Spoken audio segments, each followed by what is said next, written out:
ये व्यर्थ के बकवाद करने वाले लोगों से मत मिलो, व्यर्थ के बकवाद करने वाले लोगों की तरफ मत देखो, ये क्या कह रहे हैं, क्या बोल रहे हैं। और तुम भी व्यर्थ का बकवाद मत करो। अपने समय को कीमती मान करके निरंतर प्रिया प्रीतम का नाम जप करो, उनके गुण लीला गाओ, उनकी सेवा में रहो। कभी प्रपंच की बातें, कभी प्रतिष्ठा का चिंतन, कभी नाना प्रकार के मान सम्मान का चिंतन, ये घुसने ना पावे हृदय में। बहुत सावधान रहना चाहिए साधक को। ऐसी बातें देखो मत, ऐसी बातें सुनो मत जिससे तुम्हारा हृदय उद्विग्न होकर प्रभु का चिंतन छोड़ दे। बंद करो अभी। अन्य लोगों के संग का त्याग कर दो, जो भगवत विमुख वार्ता करते हैं, संत निंदा करते हैं, दूसरों की निंदा करते हैं। कुछ हाथ नहीं लगता, ये लोग दुर्गति को प्राप्त होने वाले हैं। भक्तन निंदा अति बुरी भूल करे जिन कोय, किए सुकृत बहु जन्म के छिन में दारे खोए। पर निंदा के किए ते नहीं, आवत नहीं कछुआत, मूर्ख पर्वत पाप को ले चल अपने साथ।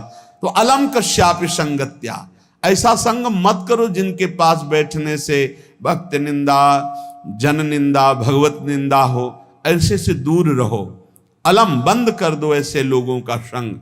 रात दिन हम श्यामा श्याम का नाम जप करेंगे, श्यामा श्याम के लीला गुण गाएंगे, श्यामा श्याम के ही धाम का शोभा का चिंतन करेंगे। जब तुम अपना जीवन श्यामा श्याम के चरणों में न्यौछावर कर दोगे तो पूरा भार श्यामा श्याम ले लेंगे और तुम्हारे हृदय में मस्ती आ जाएगी। जो ऐसा निश्चयी होता है, दृढ़ निश्चयी, उसके अंदर दृढ़ विश्वास, तो उसके हर समय भगवान की स्फूर्ति होती रहती है। भारी प्रतिकूलता में भी भगवान का सानिध्य अनुभव होता है। वो अनुकूलता में तो भगवान के दुलार को देखता है, लेकिन प्रतिकूलता में भगवान की विशेष कृपा को देखता है। ये संयोग, ये वियोग, संसार की ये द्वंद्वमयी वृत्तियां भक्तों के हृदय में नहीं चुभती। आए की हुज्जत नहीं, गए की तलाश नहीं, क्योंकि नित्य संयोग भगवत स्मृति के प्रभाव से प्रभु का रहता है। शोक, विषाद बहुत ध्यान देने योग्य विषय है।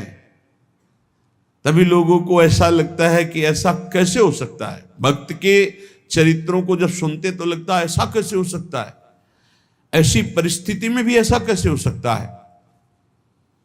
क्योंकि तुम मानसिक बुद्धि से युक्त हो और वो भागवतिक स्थिति से युक्त है, इसलिए तुम उसको पार पा ही नहीं सकते। जब तुम अपना जीवन श्यामा श्याम के चरणों में समर्पित कर देते हो हृदय से, फिर उनकी कृपा से सब विघ्न दूर हो जाते, एक अपार मस्ती रहती है। नहीं तो शोक, विषाद, दुख, क्लेश, कष्ट, संताप, भय, उद्वेग, ये सदैव सताते रहते हैं। इसी से डिप्रेशन होता है। बार बार नकारात्मक चिंतन, शोक, विषाद, दुख, चिंता, क्लेश, संताप, भय, उद्वेग, यही पूरे मानसिक स्तर को नष्ट कर देते हैं। उत्साहहीन जीवन हो जाता है। जब तुम श्यामा श्याम को समर्पित हो जाते हो तो ये सब प्रवेश भी नहीं करते, एक अपार मस्ती बनी रहती है। अब क्या होगा? श्यामा श्याम जो करेंगे वही होगा। श्यामा श्याम पता नहीं कैसा करें, नहीं, वो सदैव मंगल भवन है, वो जो करते महामंगल होता है। यह निश्चय उपासक के हृदय में आ जाना चाहिए। इसलिए अपना सारा मन, सारी बुद्धि, सारा जीवन, प्रत्येक श्वास प्रभु को अर्पण कर दो, फिर देखो तुम निहाल हो जाओगे। दुख, शोक, विषाद, क्लेश, कष्ट, संताप, भय, उद्वेग, ये उसी को व्यापते हैं जिसने अपने जीवन को प्रभु के चरणों में अर्पित नहीं किया। इसलिए तुम अपना सारा मन, सारी बुद्धि, सारा जीवन, प्रत्येक श्वास केवल प्रभु को अर्पित कर दो, फिर देख लेना। श्वास कैसे अर्पित की जाती? राधा राधा राधा। बुद्धि कैसे अर्पित की जाती? एकमात्र निश्चय कि भगवत सुख ही सुख है, ये जागतिक सुख सुख नहीं, ये दुख है, ये ऐसा दलदल है जिससे आज तक कोई नहीं निकल पाया। सारा मन, हम मन से केवल प्रभु का मनन करें, बार बार मन को संसार से हटा के नाम में, रूप में, लीला में, धाम में लगाएं।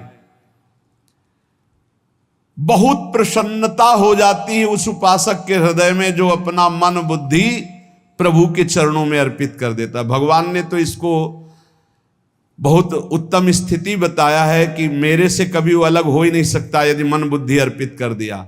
मय्येव मन आधत्स्व मयि बुद्धिम निवेशय, तो निवश्य मय्येव अत ऊर्ध्वं न संशया। बिल्कुल संशय नहीं, वो मेरे में ही निवास करेगा जिसने मन और बुद्धि अपनी मेरे में अर्पित कर दी। बहुत प्रसन्नता रहेगी उस उपासक के जीवन में जो अपने आप को मन बुद्धि सहित प्रभु के चरणों में समर्पित कर दिया है। भगवान का आश्रय लेने वाले की पहचान है हर परिस्थिति में प्रसन्न रहना। देखो आप भगवद आश्रित हो कि नहीं, देखो अनुकूल परिस्थिति में तो सब प्रसन्न रहना, लेकिन प्रतिकूल परिस्थिति में प्रसन्न रहना ये भगवान के भक्तों का लक्षण है। हर परिस्थिति में प्रसन्न रहना ये भगवान के भक्तों का लक्षण है। आनंदगन भगवान का आश्रय मिलते ही आनंद छा जाता है हृदय में। उनके पास आनंद का अभाव होता ही नहीं है। जैसे सूर्य का प्रकाश उदय होते ही सूर्य का प्रकाश संपूर्ण अंधकार को नष्ट कर देता है, ऐसे ही भगवान का संपूर्ण आश्रय लेते ही सब दुख चिंता शोक नष्ट हो जाते, आनंद ही आनंद। तुम भगवान के मंगलमय रूप को नहीं जानते हो, पर उनके मंगलमय भाव को, विधान को मानना शुरू कर दो। जो भी होता है मंगलमय होता है। हमने जीवन में देखा है, अगर इधर कोई बहुत बड़ा सुख दिया तो देर नहीं लगेगी, 24 घंटे नहीं व्यतीत होंगे और ऐसे दुख दे देंगे, जिससे दोनों का समान भाव रख करके ना दुख में तुम भूलो प्रभु को, ना सुख में फूलो, सीधे भगवत मार्ग में चल। पूरे जीवन की बात देखा है, भगवान के मंगल विधान में सदा सर्वदा सुख ही सुख है, इस बात को मान के प्रसन्न हो जाओ। जब भगवान का भजन करने वाले की तन्मयता बढ़ती है भजन में, तो द्वेषी जन अपने आप तैयार हो जाते हैं। भक्त कभी किसी से द्वेष नहीं करता, अपने आप वो द्रोह करने लगते। तो नरसिंह मेहता जी से बहुत गांव के कई लोग थे जो जलते थे, ऐसे जलते थे कि अब क्या करें, कैसे मिटा दे नरसिंह मेहता जी को। अब उपाय तो मिल नहीं रहा था। तो एक दिन संतों की मंडली आई और उन्होंने कहा कि हम रास्ते में कोई चोर आदि धन ना ले ले, इसलिए यहां से किसी की हुंडी चलती है क्या द्वारिका में? पहले ऐसा था। बोले हाँ, हमारे यहां बहुत बड़े सेठ हैं नरसिंह मेहता जी, पर आप कहोगे वो मना कर देंगे। कई बार कहोगे, अगर वो स्वीकार कर ले तो वहां। और उनका लक्ष्य था कि नरसिंह मेहता जी की तो खाने की भी सुविधा नहीं थी, हुंडी कहाँ की बात आई। उनका था कि जब वो ना कहेंगे तो संतजन नाराज हो जाएंगे, अगर हाँ कह दिया तो वहां हुंडी चुकेगी नहीं, तो संतजन अपने आप इनको शाप दे देंगे, अपराध बन जाएगा, ये नष्ट हो जाएंगे। संतों को भेजा नरसिंह मेहता जी ने, सबकी दंडवत की, चरण पखाड़े। तो उनका ये इतना रुपया है, द्वारिका में साधु सेवा हम करेंगे, वहां तुम्हारी हुंडी चलती है, तो आप अरे उनका आप कहाँ भूल रहे हो, यहाँ खाने की भी व्यवस्था। बोले हमें सब पहले से बता दिया गया कि आप मना करोगे, बार बार मना मत करो, हमें पता है। तो उन्होंने ठाकुर जी की तरफ देखा, बोले क्या लीला है प्रभु, संतों से हम क्या कहें, ये ले रुपए। उस समय स्वर्ण की मोहरें चलती थी, बेच के बाजार से खूब उन संतों को पवाया, उन्हीं संतों की सेवा की। और उनका अपने सेठ का नाम तो बताओ जहां हमें जाके हुंडी मिलेगी। सेठ, सावल शाह सेठ। संत जन गए वहां, पूछा कि नरसिंह मेहता जी का जिन सेठ से परिचय, उनका नाम सावल शाह सेठ, उनकी गद्दी कहाँ है?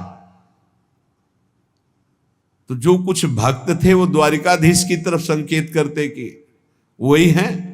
बोले नहीं नहीं, वो सेठ है, उनकी गद्दी चलती थी। पूरी बाजार में कहीं कोई। अब संत जन एकांत में होकर के बहुत विचलित हुए, क्या हमारे साथ धोखा हुआ? नरसिंह मेहता जैसा संत क्या धोखेबाज हो सकता है? देखो, संशय तो बहुत विचित्र होता है। बड़े बड़ों को संशय हो जाता है। जब भगवती सती जी को संशय हो गया, राम जी को, हे खग हे मृग हे मधुकर श्रेणी, ऐसा पूछते हुए कि सच्चिदानंद कैसे हो सकते, तो किसी को हो सकता है, क्योंकि वो बुद्धि की अधिष्ठात्री देवी है। जो ही उनके मन में ऐसा आया कि क्या हमारे साथ धोखा हो रहा है, इतने में ही देखा जय हो सावल शाह सेठ की। वो कहा सावल शाह सेठ? तो देखा बढ़िया मुनीम जी उनके साथ, और सेठ बस्ता लिए हुए मुनीम जी, सरकार इधर से चलो। तो उनका सावल शाह सेठ आपका नाम है? संतों ने कहा। बोले हाँ। बोले नरसिंह जी? हाँ। बोले आपकी हुंडी आ गई है। हुंडी एक कागज में लिखा कि ये हमारे सेठ जी को दे देना। वैसे लोग मुझे माखन चोर कहते, कोई कुछ कहता, लेकिन आपने सेठ बना दिया। जब आपने सेठ बना ही दिया तो आप कभी परवाह मत करना तुम। और ये सेवक आपकी सेवा में सदैव तत्पर है। भगवान ने ऐसा लिखा। जो भगवद आश्रित है, एक बार ये चलता रहता है, जो संत जन होते हैं उनके विरोधी अपने आप बन जाते हैं, किसी से कोई मतलब नहीं, अपने आप विरोधी बन जाते हैं। कबीरदास जी का पूरी काशी में यश था। भजन करने वाले महापुरुषों का यश बढ़ता है जब, तो जो भजनहीन होते हैं उनके हृदय में जलन पैदा हो जाती है, और वो उनको विविध प्रकार से फंसाना चाहते हैं, उनको कष्ट देना चाहते हैं।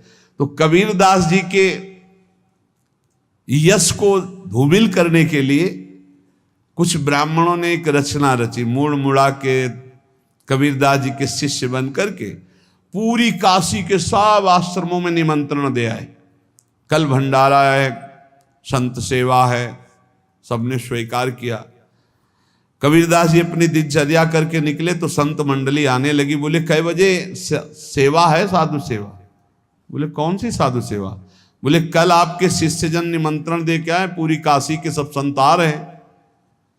कबीरदास जी ने कहा यहाँ तो एक की भी व्यवस्था नहीं, पूरी काशी के संत आ रहे। अच्छा, समझ में आ रहा है, लीला बिहारी तुम लीला करना चाहते हो।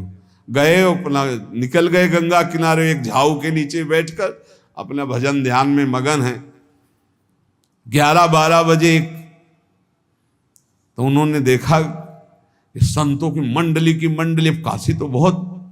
कबीरदास जी ने देखा कि आश्रम की, तो बोले पता नहीं क्या होगा, चलो चलते हैं। तो ऐसे गमछा वस्त्र करके ऐसे डालकर मुंह ढक करके, वहां बड़ी बड़ी पंगत लगी थी। कबीरदास जी सबको पाओ जी पाओ। कबीरदास जी के रूप में स्वयं भगवान पाओ जी पाओ।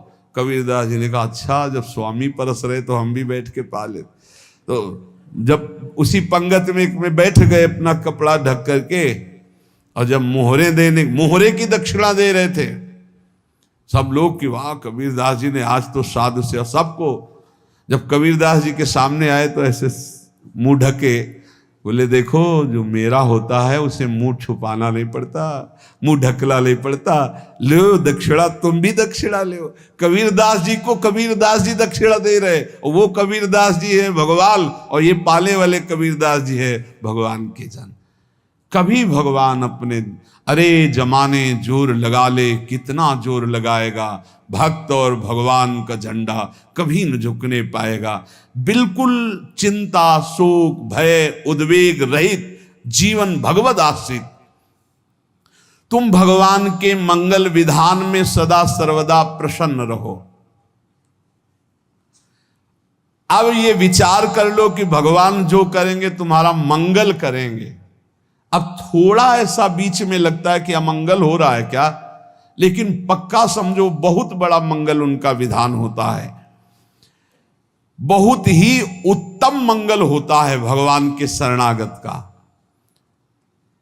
भगवान हमारे विचारों वाले नहीं हैं, हमारे विचार प्राकृतिक है, भगवान के विचार चिदानंदमय हैं। वो अपने विचार से हमारा मंगल करते हो, हम अपने विचार से मंगल चाहते हैं।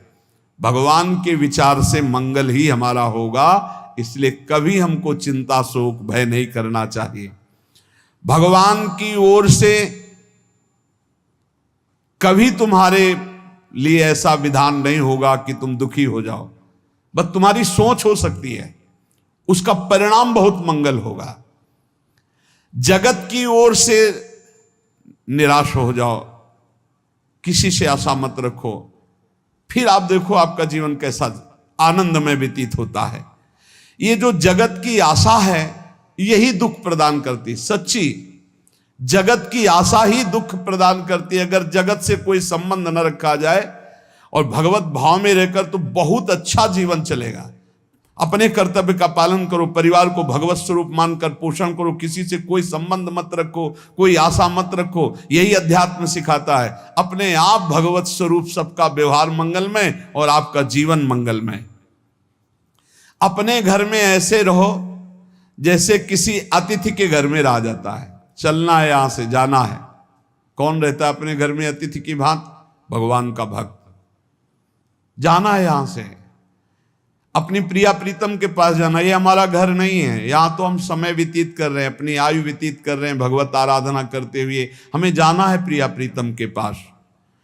वास्तविक घर भगवान का धाम है हमारा, वास्तविक घर वाले प्रभु हैं हमारे, जो नित्य सच्चिदानंद भगवान के चरणों में अपने चित्त को समर्पित करता रहता है। उसको यह अनुभव होने लगता है कि बड़ी कृपा है हमारे ऊपर, भगवान की बड़ी कृपा है हमारे ऊपर।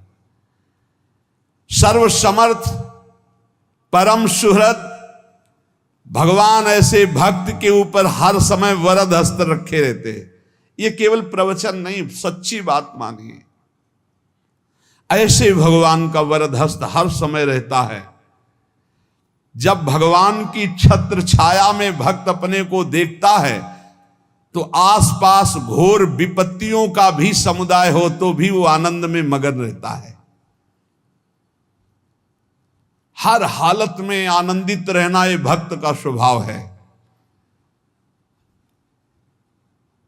भगवान ऐसे भक्तों को प्यार करते हैं जैसे कछुआ अपने अंडे को बाहर रख आवे और रात दिन उसका चिंतन करे। जब भक्त भगवान को समर्पित होता है तो भगवान रात दिन उसकी ऐसे चिंतन सुरक्षा करते हैं। अभय, ये दैवी संपदा का पहला गुण है। ये भगवान के शरणागत पर जागृत हो जाता है, वो भयभीत नहीं होता, किसी भी उससे भयभीत नहीं होता। यही डरप हरिवंश हित, जिनो भ्रमय गुण सलिल पर। इस डर से डरते रहना चाहिए कहीं गुण रूपी पानी में फिसल न जाए, नहीं तो गलती हो सकती है। साधक सावधान रहे। ये अभय दैवी संपदा का सबसे बड़ा गुण है। जो भयहारी भगवान की शरण में आ जाता है तो उसके अंदर ये अभय प्रकट हो जाता है। अगर कहीं तुम्हें एकांत में भय लग रहा है, एक आदमी तो एकांतिक में आए थे, वो कह रहे थे कि हमें हर समय भय लगा रहता कि कोई हमारे पीछे है, अंधेरा तो लगता कोई खड़ा है, मैं जीना मुश्किल हो गया, ऐसा भय। देखो ये मन कैसा है, भगवान से विमुख होने पर कैसे डरवाता है। वो कह रहे हैं हर समय मुझे डर लगा रहता है, कोई सामने खड़ा है, कोई पीछे खड़ा है, ऐसा भय लगने लगता है। और जब भगवान की शरण में आ जाते हैं तो ये अभय स्थिति हृदय में जागृत हो जाती है। कोई भी भय आसपास आ ही नहीं सकता, यहां तक कि नरक का भी भय खत्म हो जाता है जो भगवान की शरण में है। महापापी भी पुण्यात्मा महान भक्तों के समान वो उत्तम गति को प्राप्त हो जाता है जो भगवान की शरण में हो जाता है।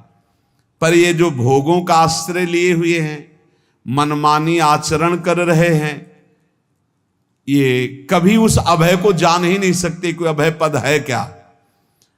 इनको तो कदम कदम पर शोक, भय, और दुख की प्राप्ति होगी। कोई बचा नहीं सकता जो भोगों में लगे हैं, मनमानी आचरण कर रहे हैं। अगर निर्भय होना चाहते हो, परम सुखी होना चाहते हो, तो भगवान के शरणागत हो जाओ। सारे जगत को अभय दान देने वाले भगवान हैं। भगवान का एक प्रण है, मम पन शरणागत भयहारी। जो मेरी शरण में आ गया उसके भय का मैं नाश कर देता हूं। साधना में अवस्था मन की मानी जाती है कि आप कितने अच्छे साधक हैं। यदि आपका मन भगवदाकार है, हर समय भगवत चिंतन चल रहा है, आपके स्वप्न भागवती का रहे हैं, आपके विचार भागवतिक हैं, तो आपकी अच्छी साधना हो रही है।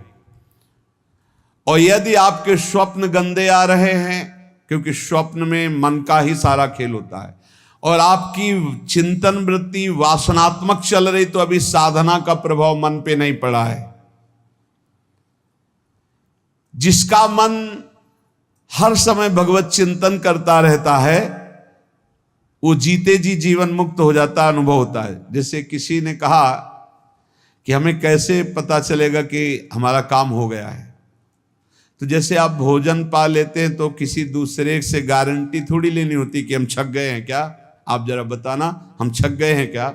नहीं, अपने हृदय में आ जाता है कि अब मैं तृप्त हो गया। ऐसे ही अपने हृदय में आ जाता है कि मेरा काम हो गया, अब मेरा जन्म नहीं होगा। ये हृदय में आ जाता है, अपने आप अनुभव में आ जाता है। जब स्वरूप बोध होता है तो किसी और से सलाह थोड़ी लेनी होती है, वो अपने आप अनुभव में आ जाता है। हाँ, यदि गुरुदेव का वर्ण नहीं किया है तो फिर आपको किसी न किसी गुरु से प्रमाणित करवाना पड़ेगा।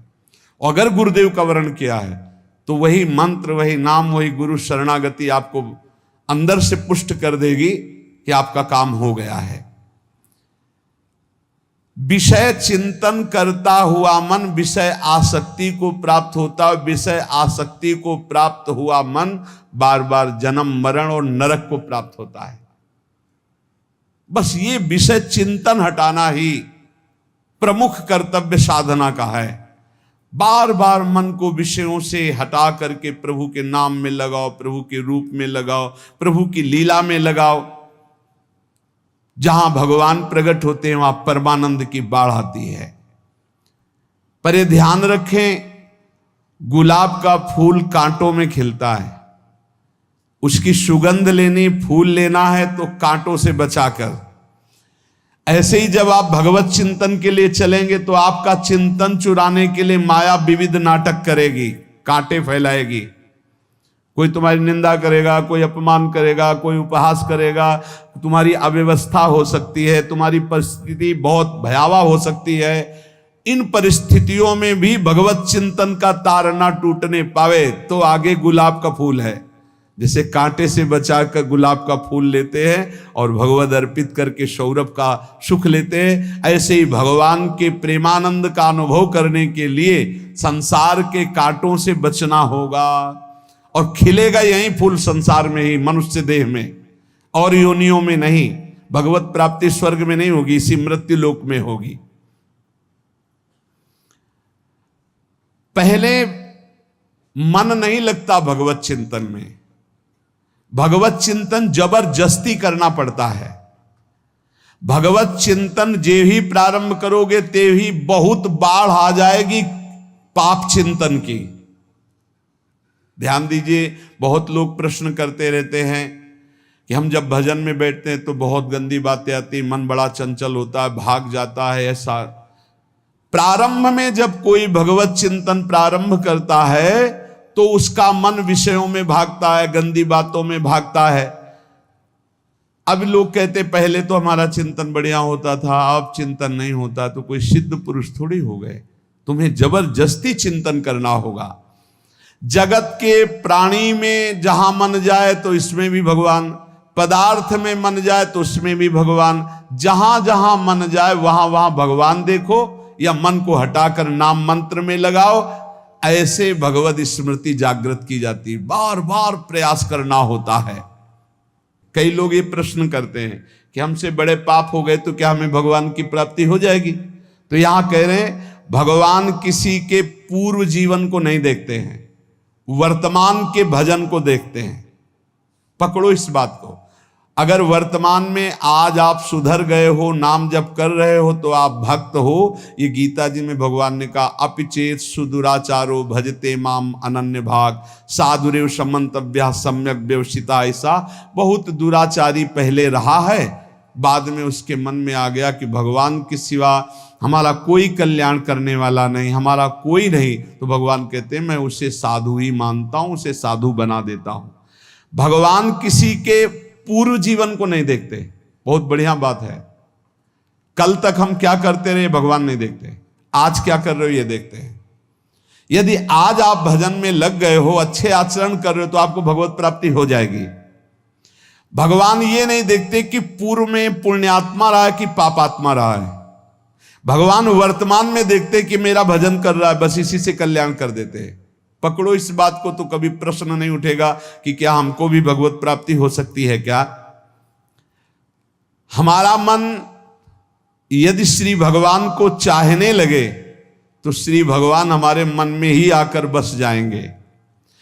भगवान की रूप माधुरी में मन डूबने लगेगा।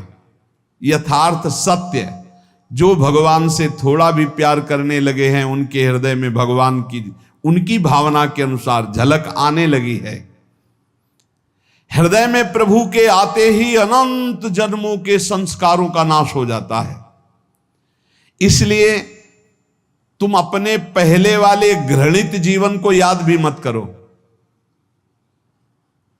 और उसको सोचकर जरा निराश भी मत हो। अमावस्या में घोर अंधकार रहता है, पर प्रातः काल में अंधकार नष्ट हो जाता है। ऐसे ही नाम का उच्चारण करते ही तुम्हारे जितने पाप अंधकार हो सब नष्ट हो जाएंगे। तुम चाहो कि एक क्षण भी प्रभु को ना भूलो। अब वर्तमान में ऐसी स्थिति बनाओ। जो प्रभु को नहीं भूलने की चाह करता है कि मुझे ऐसी स्थिति प्राप्त हो कि मैं कभी प्रभु को ना भूलूं, तो सच्ची मानो और कोई बात भगवान सुने ना सुने, ये बात जल्दी सुन लेते हैं। भजन की मांग करो तो बहुत जल्दी भगवान पूर्ण करते हो। भजन जिसका चलने लगा तो फिर लोक लोकांतर के सारी रिद्धियां सिद्धियां सुख वैभव तो उसके चरणों में लौटते हैं।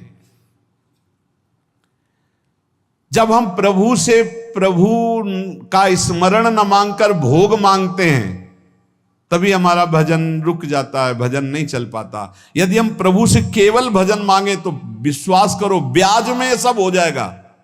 मूल भजन तो आपका बचेगा ही, ब्याज में लोक लोकांतर के भोग आपके चरणों में लुटते घूमेंगे। आप भजन करके तो देखो। अरे घिघियाने की जरूरत नहीं, किसी से मांगने की जरूरत नहीं, भजन करके देखो, सब ठीक हो जाएगा, सब अपने आप बन जाएगा। हम बहुत बड़ी भूल कर देते हैं कि थोड़ा भजन करके प्रभु से कुछ सांसारिक वस्तुएं, स्थितियां, परिस्थितियां बदलने की मांग कर लेते हैं, जिससे भजन छूट जाता है। प्रभु की स्मृति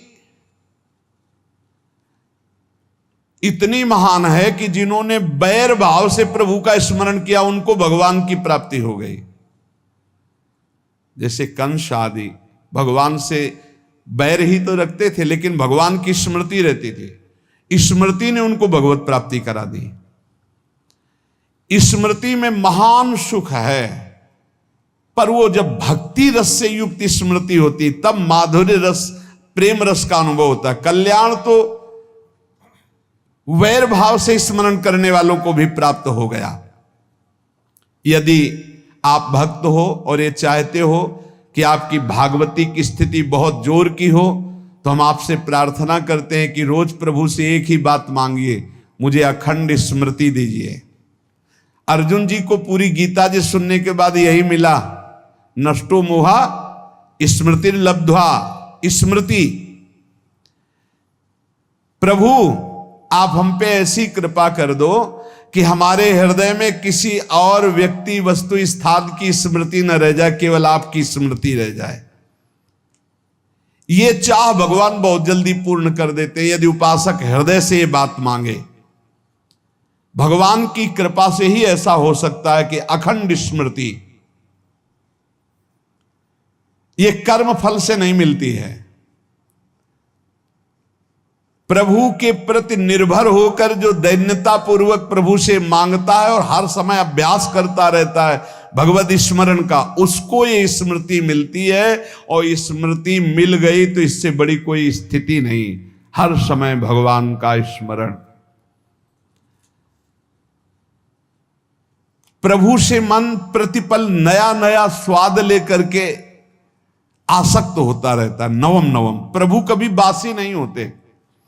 जैसे किसी व्यक्ति को देखो तो देखते देखते मन हट जाएगा कि देख लिया, बहुत सुंदर है, ठीक है, लेकिन वो एक दिन मन हट जाएगा।